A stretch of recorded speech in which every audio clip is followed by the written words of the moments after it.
Okay, guys, I'm back with another reaction video, and today I am reacting to the US President Donald Trump's first speech to the House as a whole. So he appeared in the House, Congress, and gave his speech. I'm telling you, you're in for a big surprise because some of the things we saw there, I don't know what to say, coming from the fathers of democracy. It was very democratic, if I must add. Go ahead and subscribe to the channel, like the video, get into the comment section because we're about to dig in. So, one thing I noted was how Democrats were unhappy. And there was one in particular who started the whole thing. I think it was all planned because they carried placards, pictures of Safe US aid, Safe Medicare, Elon is a thief, and different, signages that they all held while the whole thing was going on. And the interesting part was most of the Democrats throughout the session were all seated. Not even so basically they're saying there's nothing that Trump has done that is good. All seated, no applause, no nothing. But one man stood up in the middle of all of this. And that's the video I want to respond to first. His name is Al Green. Now, Al Green is a Democrat. You would like to also say a liberal. Yeah. And he's an American lawyer, a politician serving as a U.S. representative from Texas 9th Congressional District. He has served in Congress since 2005. And he also served as the Justice of the Peace of Harris County, Texas, from 1977 to 2004. This person was removed from chamber during Trump's address to Congress. And, well, it was simply because he was breaking the order of the House. There are certain orders that guide the behavior of every lawmaker in that House, every congressman. And yeah, so let's look at what Trump said and what happened. Let's go. The popular vote by big numbers and won counties in our country. Ooh, so this is how it started.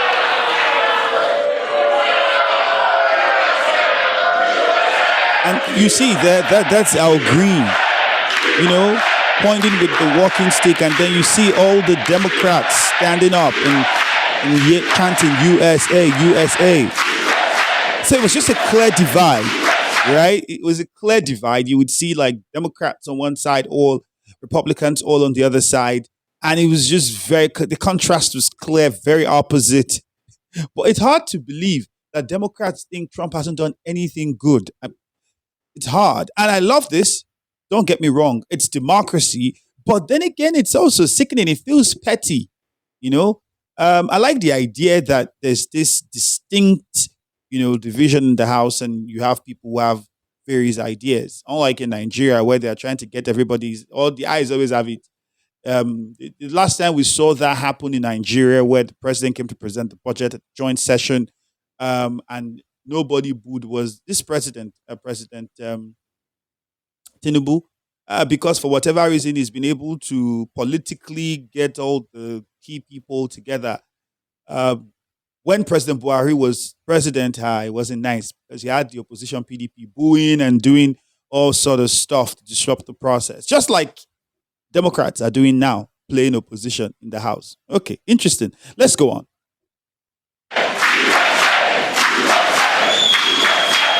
And won counties in our country, 2,700 to 525. This is too petty. Let the president speak. On a map that reads almost completely red for Republican.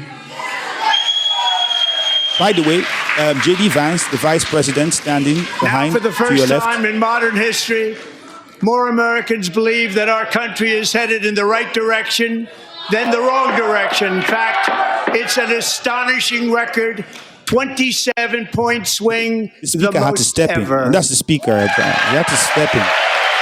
Oh, now Republicans have their chance, right? And a round of applause because they believe the president is doing a great job. I think same.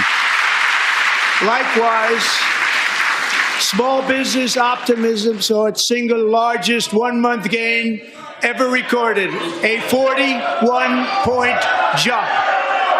So why would they not allow the president finish his speech? Democrats, this is undemocratical. Democrats not acting like Democrats. I mean, a Democrat would know that you let the president speak and you handle things in a democratic way. Isn't that how it's said? Correct me if I'm wrong, though, but I feel like this was petty, especially when you saw that in the time Obama was president and he came into the House, Republicans didn't do as much as this, and Democrats made them look like they were some evil medieval people. Ah, that's the Members are speaker hitting the directed to gavel. uphold and maintain decorum in the House and to Exactly. cease any further disruptions. So that's Al your warning. Green. That's Al Green right there with the walking stick, standing and Members pointing are towards the engaged in president. willful and continuing breach of decorum, and the chair is prepared to direct the sergeant at arms to restore order to the joint session.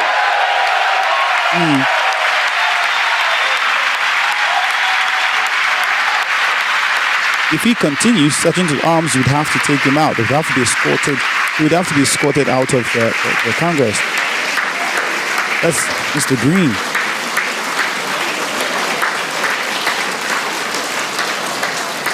Mr. Green, take your seat. Take your seat, sir. Uh-oh. Take your So seat. he refuses. He's not taking his seat. Finding that members continue to engage in willful and concerted disruption of proper decorum, the chair now directs the sergeant at arms to restore order. Aha. Said it. This gentleman from the So chair. this would mean they would have to excuse him out of Congress since he refuses to sit down. I mean, you're a lawmaker, you're a congressman. You know the laws that guide the behavior in the House. So why is he acting on? Something tells me like this was all planned. Like Democrats held like a secret WhatsApp group meeting and said we're going to do this once the president comes to Congress. And now, see, your other Democrats are still seated. They're not leaving with you. Members are directed to uphold and maintain decorum in the House. So you Mr. see, now President, they make you continue. look stupid you. because all the other guys are behaving themselves, Over all the past seated. 6 weeks, I have signed nearly 100 executive orders and taken more than 400 executive actions, a record to restore common sense, safety, optimism, and wealth all across our wonderful land. The people elected me to do the job, and I'm doing it. That's President Trump. That's President Trump. And I like the fact that he did that, okay? I like the fact that, I like what he's doing, honestly. Coming from a Nigerian, I like what he's doing. And people try to make him look bad, but I honestly don't think that President Trump is as bad as people are trying to make him look like. I don't think he is. And I don't know what the idea is with Democrats. Why come into the House with all this placards and you don't even know how to protest? Let black people teach you how to do this. Fortunately, some of them are blacks. You saw Al Green there as a black man and really demonstrated what it is to protest. But my point is, I understand that everybody would have different ideas, but then, like, we should also at least show respect for the country and the president. I'm not an American. I'm just an outsider looking in. And it's shocking because America carries itself as what, the father of democracy, and to see some people behave in the manner that they have, it shows democracy to some degree. Don't get me wrong, but I think at the same time it should be checked and managed. You know, it's not war. We're not fight. You're not fighting your president. It's all for the good of the country. And some of the things that the president said there, I'll tell you in the part 2 of this video. For now, that's it.